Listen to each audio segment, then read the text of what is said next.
El 30 de noviembre de 1803 zarpó desde el puerto de La Coruña la corbeta María Pita con 37 personas a bordo. Entre ellas estaba el médico español Francisco Javier Balmis, la enfermera Isabel Zendal y a cargo de ambos 22 niños portadores en sus propios cuerpos de la vacuna contra la viruela. Era la denominada Real Expedición Filantrópica de la Vacuna o Expedición Balmis, que pretendía llevar la vacuna a todos los rincones del Imperio Español, que en aquellos momentos, bueno, pues era tanto como decir a prácticamente todo el globo terráqueo. Eh, Todo esto y muchas más cosas están relatadas en el libro Isabel Zendal, la mujer que llevó la vacuna de la viruela al fin del mundo, del que nos van a hablar pues quienes lo han trabajado seguramente muy a fondo porque así hacen todos sus trabajos. Estamos hablando de María Lara y Laura Lara. Sobran presentaciones, ambas son doctoras en historia y en filosofía, si mal no recuerdo, además de otros muchos cargos y les avalan muchísimos trabajos a nivel nacional e internacional, todos relacionados con la historia. Van a ser ellas que nos presenten este trabajo. Isabel Zendal, la mujer que llevó la vacuna de la viruela al fin del mundo. Muy buenos días, María Lara, muy buenos días, Laura Lara. Gracias por acercaros de nuevo. Es la mañana de Guadalajara. Buenos días, José Luis, encantadas de nuevo de estar aquí en las Ondas Amigas. Hola, buenos días. La historia en sí es apasionante y seguramente el modo en que la habéis mostrado también. ¿Cómo se os ocurrió poneros a escribir sobre esta expedición sobre Isabel Zendal? Es uno de los libros que más hemos tardado en escribir, en el sentido de que en medio hemos escrito otros libros, como el de Mentiras de la Historia de España, publicado en Espasa, en Planeta, y Juana I, la Reina Cuerda, publicado en Almuzara. Y la cuestión es que durante este tiempo pues hemos ido investigando desde el punto de vista de la historia de la ciencia, la historia de la medicina y la historia de la enfermería, el proceso que llevó a la Real Expedición Filantrópica de la vacuna, tratando de establecer diferencias entre procedimientos ancestrales anteriores que se utilizaban mucho en el siglo XVIII, como por ejemplo la variolización o inoculación, que se practicaba, por ejemplo, en fechas de finales del XVIII en tierras de Guadalajara, en pueblos de Ah, Guadalajara, sí.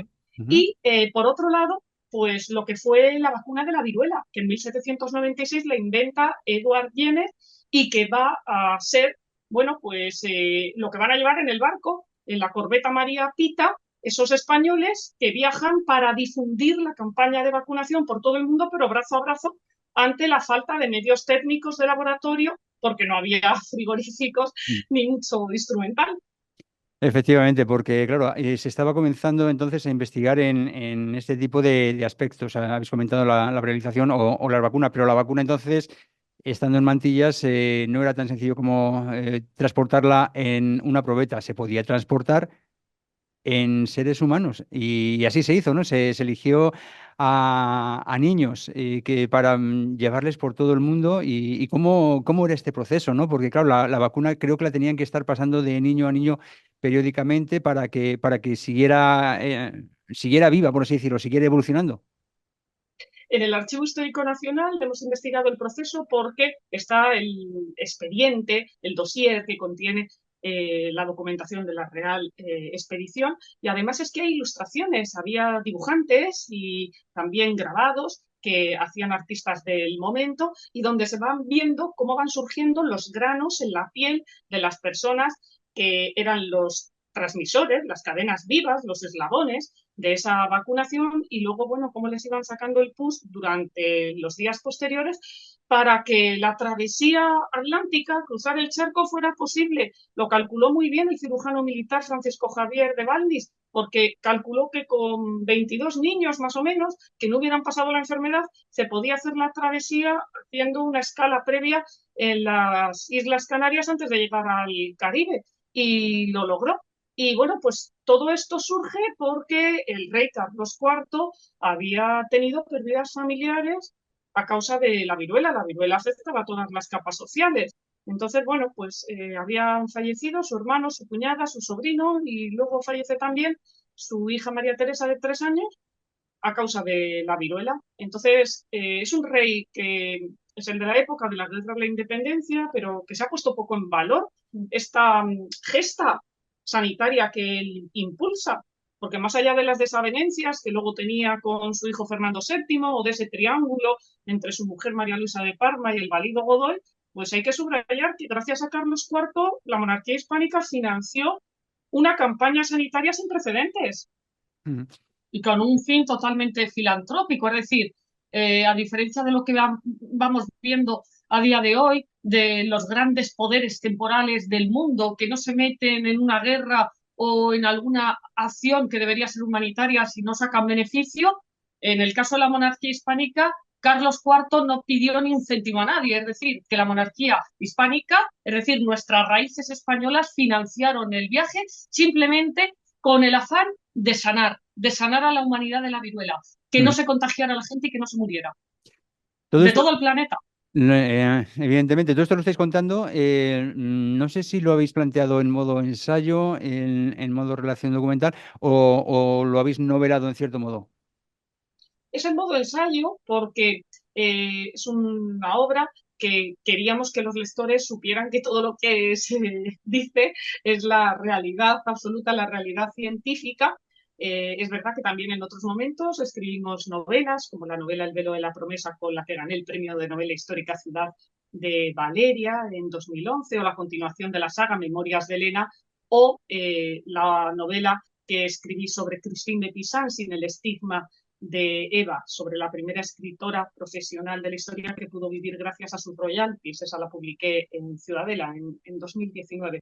Pero en este caso es una obra escrita tipo ensayo, lo que pasa que con un recurso literario en el que tratamos de que el lector pues quede cautivado por la gesta de los 22 niños de la enfermera Isabel Zendal y de los médicos y grumetes que van en el barco, unas 50 personas, porque es que parece que es una epopeya, parece que esta odisea solo la podían realizar titanes o héroes Ujú. en un tiempo con tan pocos medios técnicos, poder vacunar a todo el mundo o a buena parte del mundo, porque gracias a esta vacunación de 1803, en 1980 se declaró erradicada la enfermedad de la viruela, lo declaró la Organización Mundial de la Salud, es la única enfermedad humana que ha sido erradicada. La Ujú. otra enfermedad que ha sido erradicada fue en 2011, pero es una enfermedad animal, la peste bovina. Entonces, fijémonos en cómo fue una campaña sin precedentes a nivel sanitario, a nivel humanitario.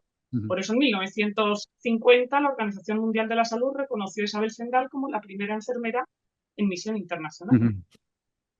Este libro además tiene un carácter, llamémosle reivindicativo, porque todos sabemos que desde hace siglos, pues no sé, ingleses, holandeses, todo aquel que no fuera español, pero que tuviera rivalidad con nuestro país, rivalidad en los mares o en tierras allende los mares, pues se han ocupado de forjar una leyenda negra que ahora, si bien ciertamente por historiadores de aquellos países está siendo desmentida, aquí todavía no lo seguimos creyendo. Este tipo de Una aspectos. leyenda negra que pasó por tierras de Guadalajara porque la princesa de Éboli, que es uno de los primeros protagonistas de esa leyenda negra, pues estuvo encerrada en Pastrana y ahí queda su balcón, la Plaza de la Hora, por esa leyenda negra que nace en tiempos de Felipe II, pero que se va estirando y que llega pues, que prácticamente hasta nuestros días, como la envidia de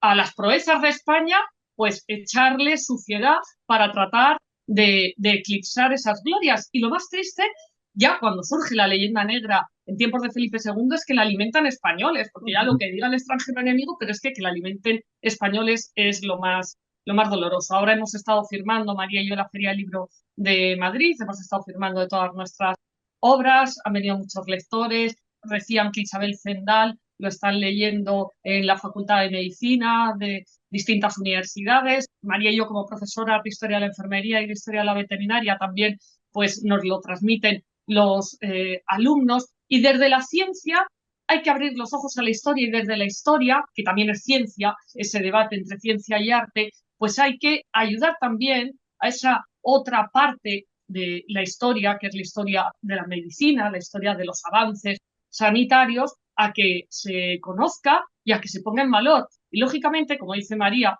la ciencia a día de hoy pues también es una prolongación del milagro divino, porque Dios lo permite. Es decir, la ciencia o el milagro caminan de la mano. Pues también estos personajes que fueron totalmente eclipsados, silenciados, y más si eran mujeres, como el caso de Isabel Zendal, a quien se le hizo justicia en México, y en España pues nadie había oído hablar de ella hasta que se le puso el nombre en Madrid al hospital que surge así, de urgencia, rápidamente en tiempos del coronavirus.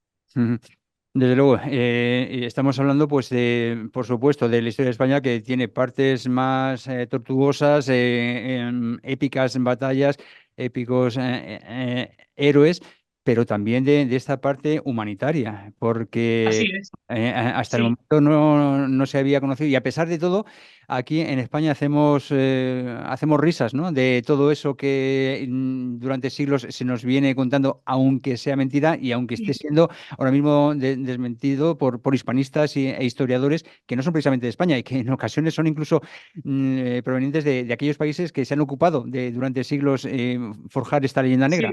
Y a pesar de y, todo, aquí seguimos como que o no queremos verlo o sí.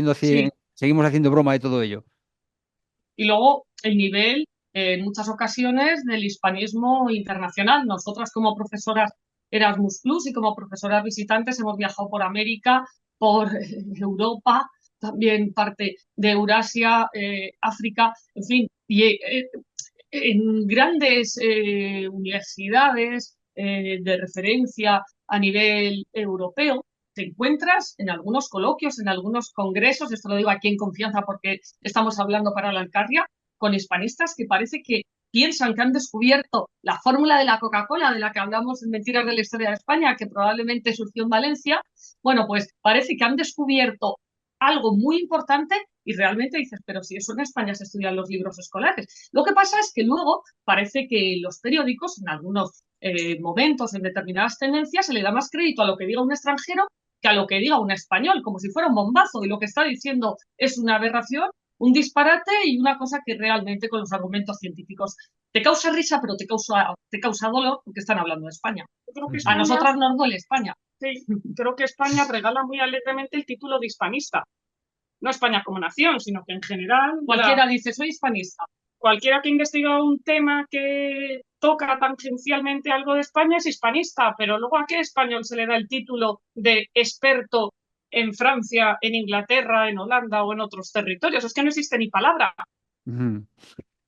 Efectivamente, hay que tener en cuenta que hay hispanistas de todo tipo de tendencia ideológica y que hay vuelta a empezar. Es una pescadilla que se muerde la cola. Sí, efectivamente, la investigación rigurosa es la que debería primar, ¿no? Y, por supuesto, basarnos en las fuentes, en los hechos, en lo que está escrito y mostrarlo e investigarlo.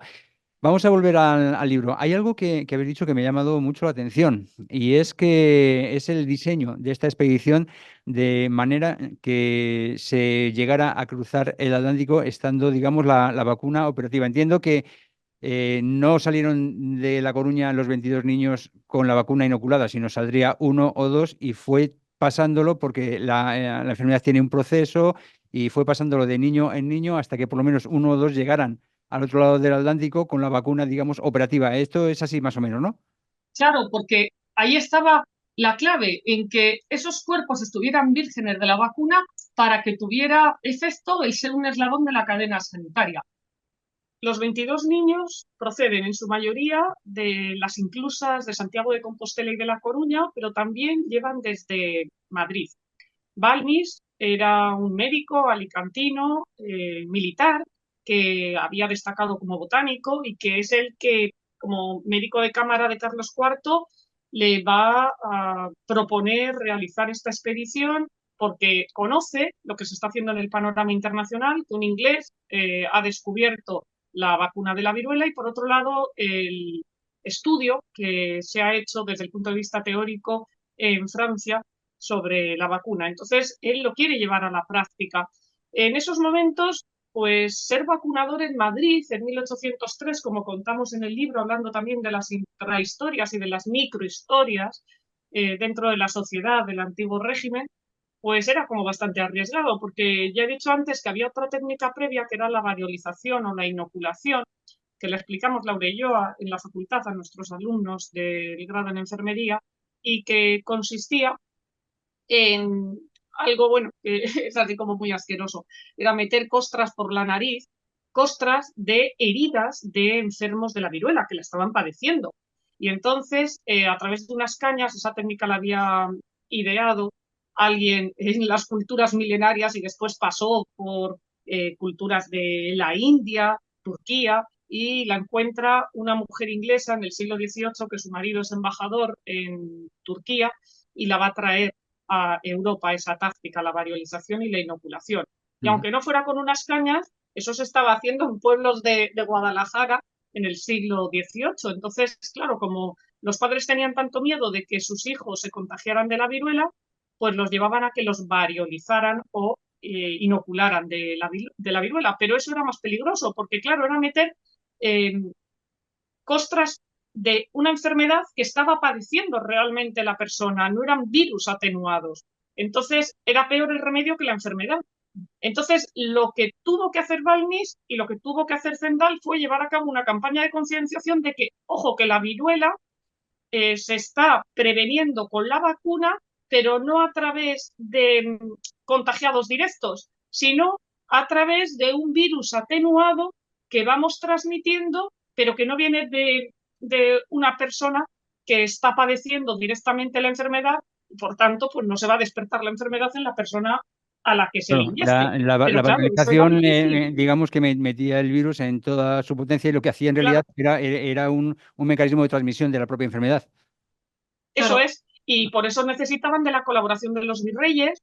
Hubo virreyes españoles que se lo ponían muy difícil, pues que veían que llegaban esas campañas. Es que era la primera vacuna, la gente claro, no sabía de lo que le estaban hablando y no Claro. sabían pues, qué les iba a pasar a sus hijos. Y entonces había virreyes que se oponían porque pensaban que iba a provocar más mortandad, igual que la variolización, pues que había sido muy Claro, arriesgada. claro. Pensemos que, por ejemplo, personajes históricos que pasan la viruela, pues es que casi todos, Mozart pasa la viruela unos años antes de que se invente la vacuna de la viruela, y su padre, Leopold von Mozart, se opone a que Wolfgang Amadeus Mozart y la hermana sean inoculados o variolizados de la viruela, pues porque de que es esa técnica del siglo XVIII que, como he dicho, pues que era peor que pasar la enfermedad, aunque era muy duro pasar la enfermedad.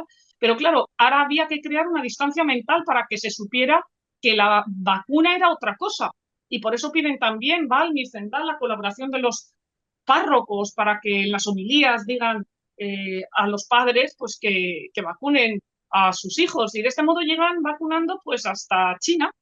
Ellos iban llegando como si fueran misioneros de pueblo en pueblo, vacunando. Claro, claro.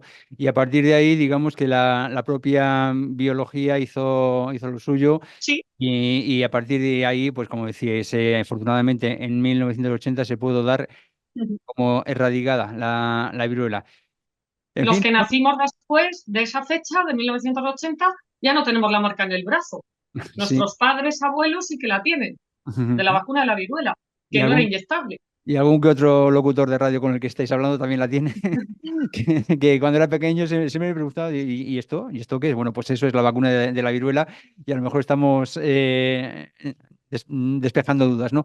En fin, una historia, como decíamos, apasionante, una historia que pone en valor tantos aspectos por los cuales debemos estar orgullosos de nuestro país, del desarrollo histórico y científico que ha tenido y una historia que debemos contar como tantas otras, ¿no? Para desterrar, a ver si definitivamente esa leyenda negra que unos se han inventado y otros todavía se quieren creer, a pesar de que sean de aquí, de nuestro país, que sean españoles y que tengan tantas razones, no solo para desterrarlas, sino para enorgullecerse. Muchísimas gracias, María Lara Martínez, muchísimas gracias, Laura Lara Martínez, por este ratito que nos habéis dado. Y ya sí, para finalizar, decíais que este libro os ha llevado mucho tiempo. ¿Hay algún otro ya por ahí que está saliendo del tintero o no se puede hablar todavía de futuras investigaciones? Pues la historia de la ciencia la trabajamos siempre. Eh, ya publicamos Los caballos amarillos, enfermedades que nadie vio venir. Ahora estamos preparando las asignaturas del próximo cuatrimestre, preparando nuevos manuales, que eso también implica mucha concentración, el escribirlos, también de historia de la música, las artes del trivium y del quadrivium. Y bueno, pues tenemos ahora brevemente, bueno, podemos decir esto, una primicia que responderemos o que os transmitiremos en unos días cuando el Ayuntamiento de Valencia nos dé permiso.